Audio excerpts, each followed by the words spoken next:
Bəli uşaqlar, bu günləri deməli baxaq da bu xətti cəbrin suallarına görə nə salıb? Deməli birinci sual verilmiş xətti tənliklər deməli sisteminin həll etməyimizi istəyir. 3y plus z bərabərdir 0-a.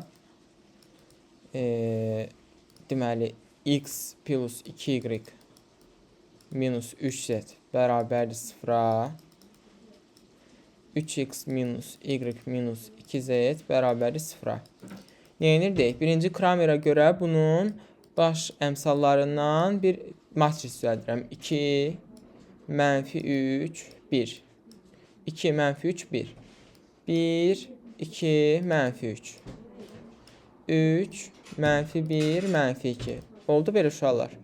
İndi gəlin bunun determinantını alaq. Determinantını alanda üçbucaq qaydasından istifadə edərək birinci 2 vur 2 vur mənfi 2 eləyir mənfi 8. 1 vur mənfi 1 vur 1 eləyir mənfi 1. 3 vur mənfi 3 vur mənfi 3 vur 3. Üstə gəl 27. Çıxaq. İndi keçirəm digər baş diaqonal elementləri olan. 1 vur 2 vur 3 eləyəcək 6. 3 mənfi 3 mənfi 1 2 hasilləri eləyəcək 6. Mənfi 2, mənfi 3, 1. O da eləyəcək çıxılsın 6. 18, 26, 0. Deməli, bunun baş determinantı 0-dır da, düzdürmü? Onda belə çıxır ki, verilmiş baş determinant 0 olsa, yəni biz onda hər hansı bir delta 1-i tapanda deyirik ki, necə tapırdıq delta 1-i? Ya x-də, məsələn, x necə tapırdıq? Birinci ondan x-in əmsallarına düzəlib bölürdük ümumi deltaya da. Burada ümumi delta 0 olduğuna görə bununla həll eləməyimiz olmayacaq. Və yaxud da bunun əgər bütün determinant 0-dırsa, deyirdik ki, verilmiş matrisin rankı 2 olur. Niyə 2 olur? Gəlin yoxlayaq da, ayrıca görmək olar ki, hər hansısa bir 2-yə 2 matris götürsək bunun içindən, baxın, hər hansı bir 2-yə 2 matris götürürəm. 1, 2, 3, mənfi 1. Məsələn, mən buranı götürdüm 2-yə 2 kimi. Bunun determinantını alsam, mənfi 1 çıx 6, mənfi 7, yəni 0-dan fərqli eləyir. Avtomatik rank 2-dir. Rank 2-dirsə, deməli burada 2 dənə dəyişən var. Mən bunu 2 dənə dəyişəndən asılı hala gətirirəm. İndi baxıram görüm hansı bir-birindən asılı deyil də. Məsələn, burada gəlin bundan bunu götürək. Məsələn, siz hansını siz götürə bilərsiniz. Yazaq 2x minus 3y bərabərdir mənfi z-ə. X plus 2y bərabərdir 3z-ə. Və buradan da xətti tənlikləri, burada aşağını 3-ə vursaq, yuxarını da, deməli, aşağını vuraq 3-ə, yuxarını da vuraq 2-ə. O da eləyəcək 4x minus 6y bərabərdir mənfi 2z-ə. Aşağını da 3-ə vuranda eləyəcək 3x plus 6y bərabərdir 9z-ə. Buradan 7x bərabərdir 7z-ə, x bərabərdir z-ə. Aha. İndi y tapanda gələk yazaq z üstə gəl 2y bərabərdir 3z-ə və buradan da avtomatik olaraq y bərabərdir z olur. Deməli, verilmiş xətti tənliklər sisteminin həlli bu şəkildə olacaq. Hamısı z-dən asılı olacaq. Çünki bütün dəyişənlər orada dedik ki, rank verilmiş tənliklər sisteminin rankını bildirir. Oradan da göstərmək, yəni rank nədirsə, orada o qədər dəyişən var da. Deməli, bizim dəyişənlərimiz z-dən asılı. Məsələn, z-də 5-5 olacaq, 6-6 olacaq, 1-1-1 olacaq. Yəni, hamısı bir-birinə bərabər olur. Bu da olur tənliklər sisteminin həlli. İkinci, hər hansısa bir tənliklər sistemi verilib, onun bizdən fundamental və ümumi həllini istəyir. x2 minus x3 bərabərdir 0-a. x1 minus x2 plus x3 bərabərdir 0-a. Aha. Deməli, bunun fundamental həllərini və ümumi həllərini bu şəkildə tapırıq. Yenə də matris düzəldirəm. Baş əmsallarından bir A matrisi. 1, 1, mənfi 1, 1, mənfi 1, 1. Və matrisin rankını alıram. Avtomatik görmək olar ki, matrisin rankı 2-dir. Bunun determinantını alarsınız, eləyəcək mənfi 2. Yəni, 0-dan fərqli eləyəcək. Deməli, A matrisinin rankı eləyəcək 2. Deməli, burada 2 dənə dəyişən var. X hər hansısa biri sabit ədəddir. Məsələn, mən x3-ü sabit ədəd kimi götürürəm, atıram qarşı tərəfə. x1 minus x2 bərabərdir mənfi x3-ə. Tərəf-tərəfə toplayanda 2x1'i alıram 0, x1 olur 0. x1 0-dırsa x2 də bərabər olacaq x3'ə. Deməli, onda belə bir hal aldım. 0, x2'ni yenə yazacağım x3, çünki x3 sabitdir, x3'də. Buradan da x3'ü mötərizə xaricdən çıxarsam 0, 1 və 1. Deməli, ümumi həlli budur. Bu da 0, 1, 1 də onun fundamental həllidir. Bu fundamental, bu da ümumi həldir. Yəni, buradan x3'ü çıxardığında geriyə qalan bu mötərizədəki hissə fundamentaldır və x3 olanda isə ümumi həldir. Baxaq digər suala. Verilmiş, deməli, x1 vektoru verilib bizə. 1, 2, 1. x2 vektoru verilib. Mənfi 1, 1 və 1. Bu vektorları, deməli, biz nə etməliyik? Ortanormal sistemə çevirməliyik. Ortanormal sistemə çevirəndə birinci biz vx1'i yazaq u1 kimi. u1, 1, 2, 1'dir. İndi u2'ni də göstərəndə belə həll edirik də. Deməli, x2'dən çıxırdım. u1 vuraq. u1 vuraq. x2 bölək x2'nin norması vuraq u1. Bax, bu olur ikinci vektorun ortanormala çevrilmiş halı. Buradan da x2'miz deməli mənfi 1, 1, 1'dir. u1'miz elə 1, 2, 1'dir. Bəzən bunu x1'də yazırlar. 1, 2, 1 vuraq. x2'miz mənfi 1, 1, 1'dir. Bölək x2'nin norması. Yəni, hər birinin kvadratları cəmi. Mənfi 1'in kvadratı 1. Elə 1 yazaq da. 1'in kvadratı 1. Digər 1'in kvadratı isə 1. Yəni, bu hər üçündə kvadratlar cəmi. Vurmalıyam 1, 2, 1'ə. Bunu da vuranda aldığım, deməli, mənfi 1, 1, 1 çıxaq. 3 burada eləyəcək. Bu da mənfi 1, üstə gəl 2, üstə gəl 1 eləyəcək. 1, 2, 1. İndi bunu da hesablayaq. Mənfi 1, 1, 1 çıx. 3'də. Elə 3'də 2'ni vuraq içəriyə də. 3'də 2, 3'də 4 və 3'də 2. İndi bunları da hər birini çıxaq. Mənfi 1'dən 3'də 2 çıxanda mənfi 3'də 5. 1'dən 3'də 4 çıxanda mənfi 3'də 1. 1'dən 3'də 2 çıxanda 3'də 1. Deməli, bizə verilmiş sistem ortanormal sistemə çevirdik. Deməli, bu ortogonal istəyir, ortanormal. Ortanormal istəyir. Bunlar deməli ortanormal sistem hələ ki çevrilmədi onda. Ortogonal çevirmişik biz hələ ki bunları. İndi ortanormala çevirəndə də uzunluqlarına bölürəm. U1'in uzunluğu nədir? Kök altında 1 üstə gəl 2 üstə gəl 1. Yəni 4, 5, 6. Hər tərəfi kök altında 6'ya böləcəm. Eləyəcək 1 böl kök altında 6. 2 böl kök altında 6. 1 bölək kök altında 6. Daha sonra da digərinin uzunluğuna bölürəm bunu. İndi uzunluğunu taparsınız. Yəqin ki 9, 25, 27, 26, 27 eləyəcək. O da kök altında 3 eləyəcək. Hər tərəf gəlib kök altında 3'ə böləcəksiniz. Yəni mənfi 5 böl 3 kök altında 3. Mənfi 1 bölək 3 kök altında 3. 1 bölək 3 kök altında 3. Verilmiş sistemi ortanormal sistemə çevirdim. Bu da onun olur cavabı. Daha sonra bizə bir matris verilib. A matrisi. Deyir bunun nəyini istəyir? Deməli 3, 2, 1, 4. Məxsusi deməli ədədlərini istəyir də. Məxsusi ədədlərini yenirdik. Baş diaqonal elementlərindən lambdaları çıxmalıydıq. Və determinantı da 0'a bərabər eləməliydik. Buradan alacağım deməli 3 minus lambda vurulsun 4 minus lambda çıxılsın 2 bərabərli 0'a. Bu da 12 minus deməli 7 lambda üstə gəl lambdanın kvadratıdır. Çıxılsın 2 bərabərli 0'a. Bu da lambdanın kvadratı minus 7 lambda üstə gəl 10'dur bərabərli 0'a. Bunu da açsaq eləyəcək lambda minus 5, lambda minus 2.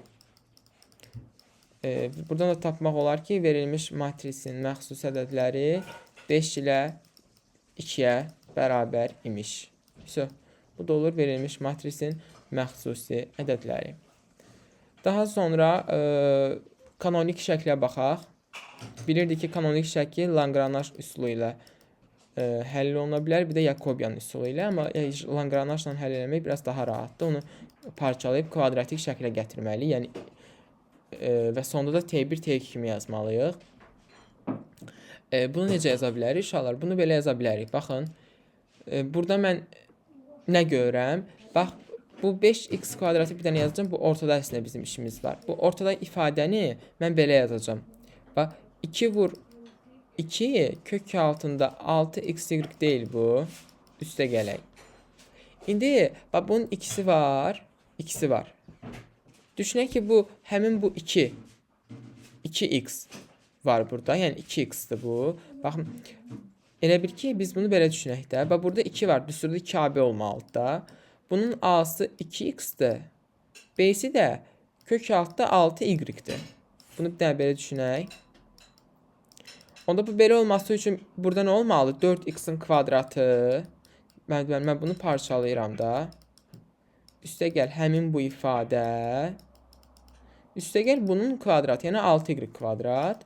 Çözüdə y-in kvadratı var, onu da çıxardıram mötərizə xaricinə.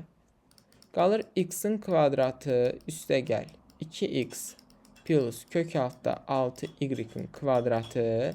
Üstə gəl y-in kvadratı. Düzdürmü?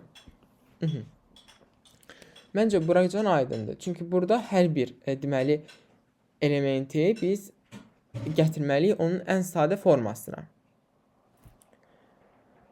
Daha sonra nə edək? Əslində bunu başqa üsulla da eləmək olar. Hansı ki matris üsulu ilə də matris kimi bunu yazırıq. Sonra matrisin determinantını alıb onun əmsallarını düzəldirik. Elə də eləmək olar. Belə də eləmək olar. Baxır indi o sizin deməli qaydavıza da. İndi da buradan da bunu tapdıq. Hər birinin kvadratı oldu. Da yəni bu da olacaq. Məsələn siz belə düşünərsiniz də buna bir T1 deyərsiniz x-a. Bu olar T1-in kvadratı, üstə gəl T2-nin kvadratı, üstə gəl T3-ün kvadratı. Və belə də yaza bilərsiniz. Və yaxud da ki bunu Yakobianla da eləmək olar. Hansı ki matris formasına gətirirsiniz bunu. Baxın bu şəkildə. Bir də mən bunu yazım. 5x-in kvadratı. Mən əsasən bu şəkildə eləyirəm. Bəzən uşaqlara o şəkildə də rahat olur. 7y-in kvadratı. Bax burada bu 5x kvadrat. Bunun yarısını götürürəm.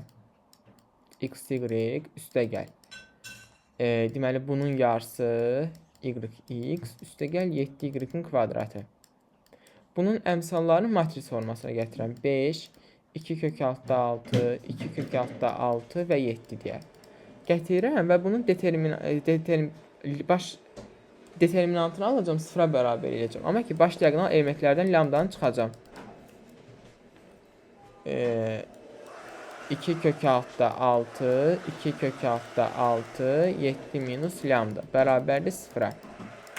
Və buradan da bunu həll eləsək, bu da eləcək 5 minus lambda vuraq 7 minus lambda çıxılsın 24 bərabərdir sıfıra. Bu da 12 minus, deməli 12 lambda üstə gəl lambda kvadratıdır. Deməli düz elədik də biz, yox 75 vuranda 35 ilə dəyişir. 35 çıx 24 olmalıdır. Bir dəqiqə. 35. Burada da çıx 24'ü unutduq. Çıx 24 bərabərdir sıfıra. Və buradan tapmaq olar ki, lambda kvadrat minus 12 lambda üstə gəl 11 bərabərdir sıfıra. Tapa bilərik ki, lambda 1 11'dir, lambda 2 də 1'dir. Bu da olacaq belə bu şəkildə. 11 x-in kvadratı üstə gəl 1 y-in kvadratı. Bu da olacaq sənin deməli Yakobiana görə həll üsulun. Baxaq digər bir matris suallarına.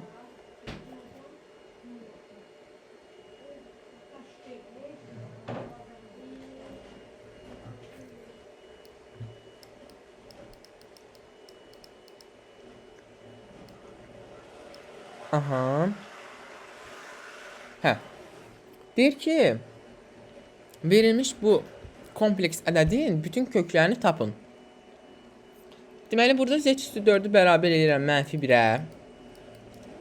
Aha. Z üstü 4 bərabər olar. Bilirəm ki, -1 buradır da. Neçə ilə cavab cəmilə gətirir? 180. Deməli, bunun radiusu 1-dir. Onda yazıram kosinus 180 də pi-dir. I sinus pi. Və bu budur.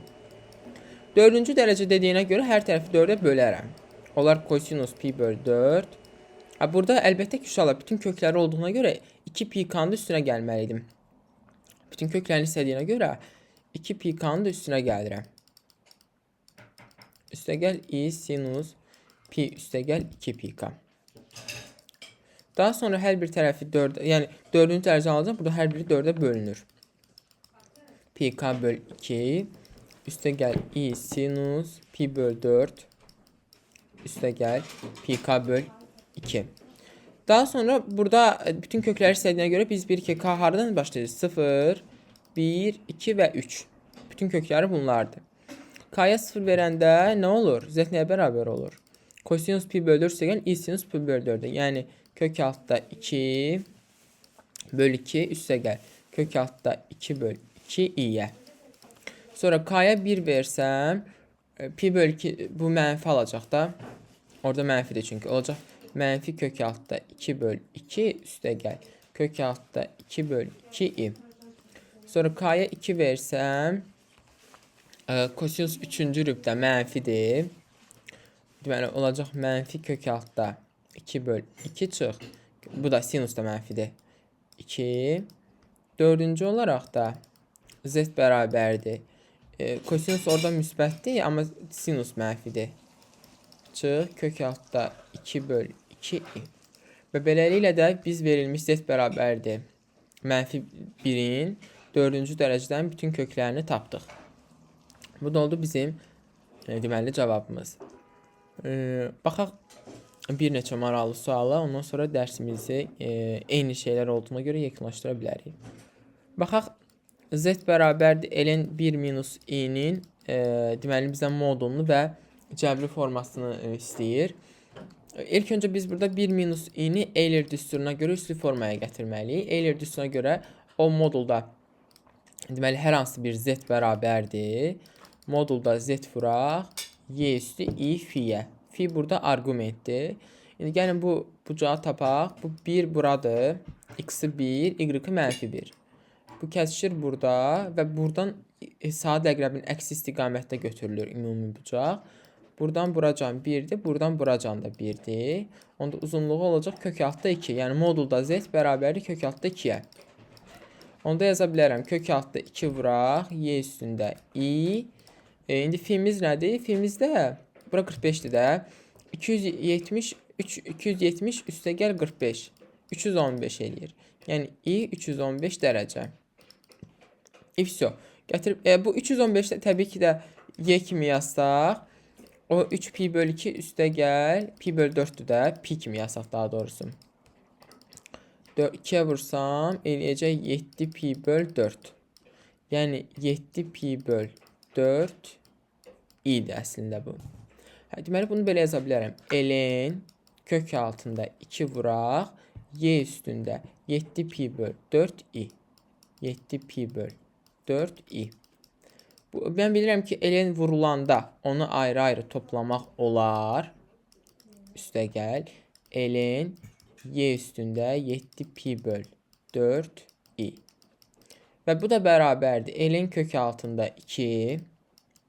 Bilirəm ki, natural loqaritmində üst qüvvət qabağa gəlir. Ln y də 1-ə bərabər olur. O da olur 7 pi böl 4 i. Və beləliklə də biz onun cəbri formasını tapdıq. İndi bizə modulunu istəyir. Modulu da verilmiş bu ifadənin kvadratı üstəgəl bunun kvadratına bərabər olacaqdır. Böl 16. Beləliklə də biz verilmiş kompleks ədədin cəbrini, yəni cəbri formasını və modulunu tapdıq. Daha sonra başqa bir kanonik formaya aid suala baxaq və suallarımızı yekunlaşdıraq. 6x-in kvadratı üstəgəl 2 kök altda 5xy plus 2y-in kvadratı. Dediyim kimi uşaqlar, baxın, yenə bunu mən yarıya böləcəm. və bu hissəni. Eləyəcək kök altda 5xy üstə gəl. Kök altda 5xy üstə gəl. Kök altda 5. 2y-in kvadratı. Bunun əmsallarla matris düzəldirəm və baş diaqonal elementlərindən lambda çıxıram. Məxsusi ədədlərini tapıram. Məxsusi ədədlərini tapıram. O da olur 6 minus lambda vurulsun 2 minus lambda çıxılsın neçə? 5-də. Kök altda 5, kök altda 5 vuranda eləyir 5. O da eləyir 12 minus 8 lambda üstə gəl lambda kvadrat minus 5 bərabərdir 0-a. Bu da eləyəcək lambda kvadrat minus 8 lambda 8 lambda üstə gəl 7 bərabər 0-a. Bu da lambda minus 7 lambda minus 1-dir. Bərabərdir 0-a. Buradan da tapmaq olar lambda 1 7 lambda 2 isə 1-ə bərabərdir. O zaman bunun kanonik forması 7x kvadrat üstə gəl y kvadratına bərabər olacaqdır. Və belə də xətti cəbrin final suallarına baxdıq.